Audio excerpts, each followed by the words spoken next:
Hello viewers, welcome back to Goose Works Screen Printing Studio. My name is Gustavo, aka Goose, and today we're going to show you something that a lot of screen printers don't like. They like to hate on it, they don't want to get near it, they can't stand the process of it, and I'm talking of course about reclaiming screens. What that means is once you're done with the job, you take it off the press and then you have to bring it to the reclaiming station. A lot of people don't like that. It can get a little messy. Why? Because you have to take the tape off, you gotta work with chemicals, and I'm here to show you that it doesn't have to be that way. It can be a beautiful, therapeutic, one-on-one experience, and let's just dive right into it. I'll show you how it's done.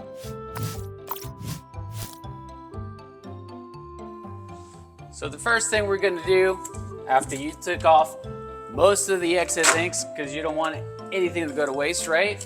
You bring it over here, peel the tape off, and yes, it can get a little messy, but if you're careful, see I'm wearing white, and it's gonna be okay, it's gonna stay like this. Well, it's actually a cream color by Next Level. So what you do is take off the tape.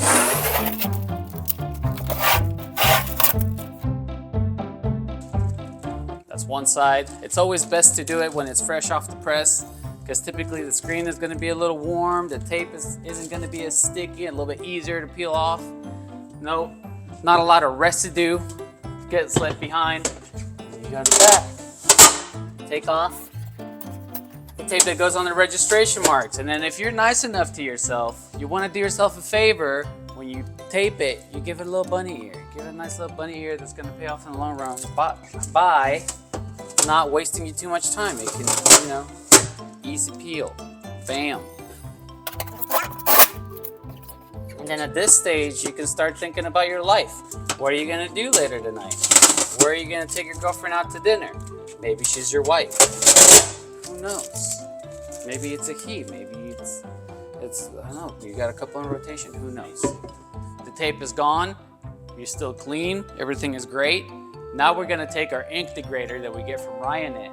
Looks a little bit like this. And this is the first step with involving chemicals. What you're gonna do is you're gonna spray it a little bit. Don't go too crazy on it. You don't wanna let the product do all the work. You're gonna take your dirty sponge. Always need to have dirty, clean sponge. Dirty, clean, clean, dirty. And you're gonna start going from the bottom up and start scrubbing it. And you see the ink degrader degrading the leftover ink. You can hit a little bit on the other side too. Ink degrader, bam, boom.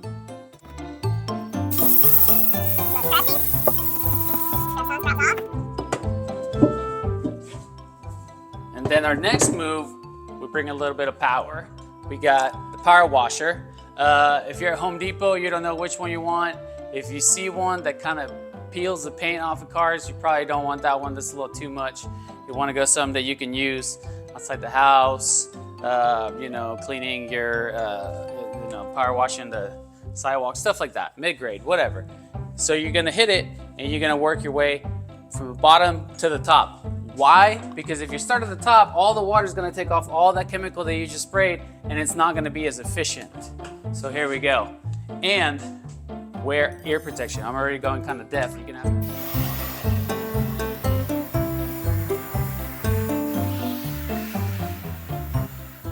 Once you hit it with the power washer, your screen looks a little bit like this.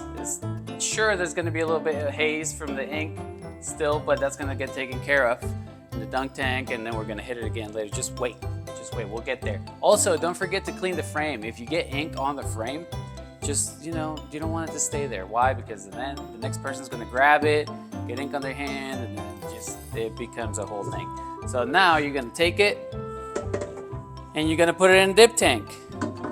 This dip tank has all sorts of mineral spirits, leprechaun tears and whatnot. And what it's going to do is it's going to break down the emulsion so that you're left with a, you know, freshly reclaimed screen that you can coat again and reuse.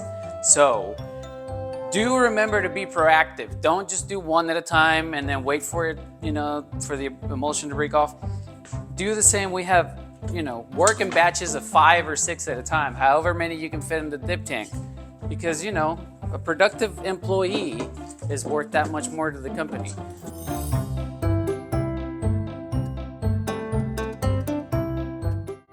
Like I said, work in batches of 5 or 6. While these are in the dip tank, maybe you can start taking the tape off and start the process over with another batch of 5 screens. Just, you know, if you got time to lean, you get time to reclaim screens. Yes, that's pretty good.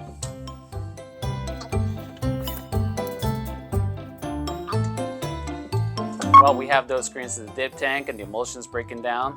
I just want to remind you why that step is so important is because you don't notice that something's going wrong until it's actually on the press.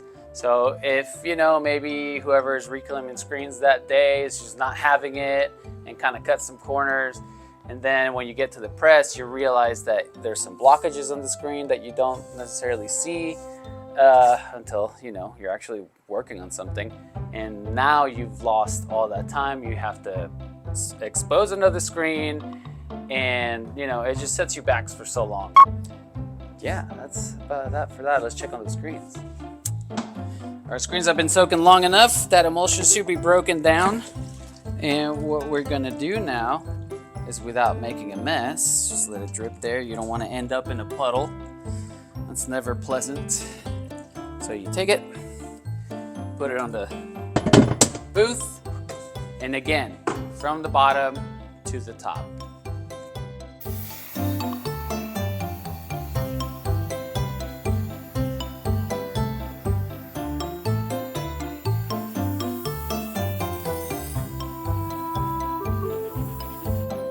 We flip it over. As you can see, there's some stubborn little pieces of gunk that are not going off easily.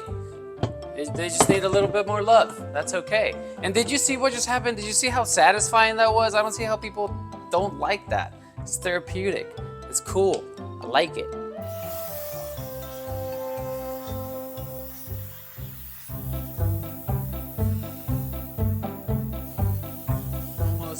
We're that much closer to giving this screen some new life.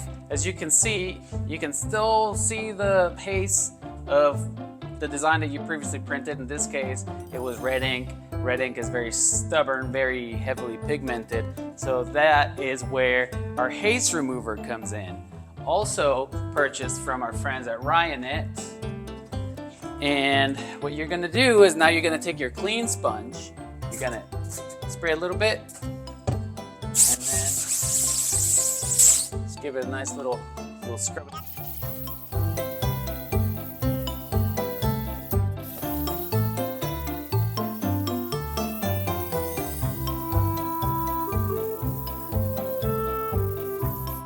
Elbow grease on it. You can see it's now almost gone completely, but what we're gonna do now is we're gonna set it off to the side for about 5 minutes or while we work on the other ones, and then we're gonna hit it with the pressure washer, and then it should be ready to go. Screens are not reclaimed just yet. They need a couple minutes, and while that's happening, you can subscribe, like, and share our video, just because, you know, you're cool like that. There's no real, you know, reward for it. It'll make you feel good about yourself if you do it. It's been scientifically proven, and we thank you for it. That's the best part. And we get to record more shenanigans, and you can learn more. Yeah, that's a good price to pay. Yeah, just subscribe and like. It'll be all right. Thank you.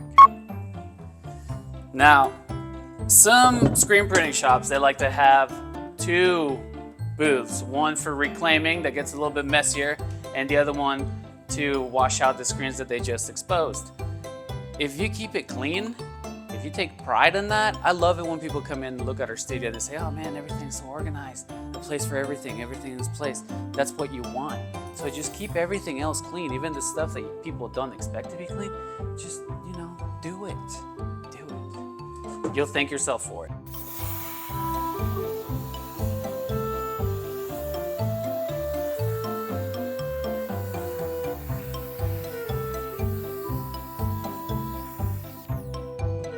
Again, Haze Remover.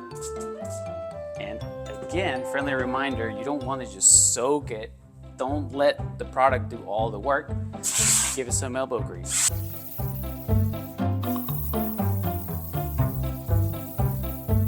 You gotta be firm but gentle. You don't want to risk popping the screen or overstretching it because that might bring you trouble later.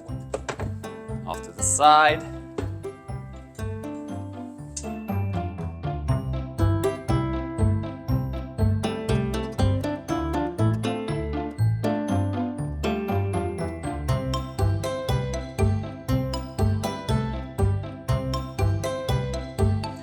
So remember that screen we started with that had a little bit of haze?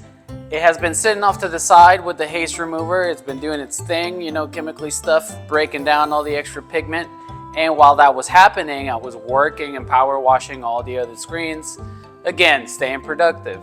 So now we're gonna power wash it one more time and you're gonna see it's gonna look pretty close to brand new. And that's what we want.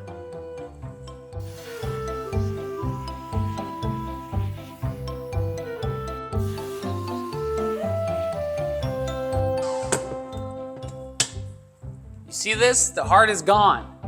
We put our heart and soul into it, but the heart is gone now. That's what you want.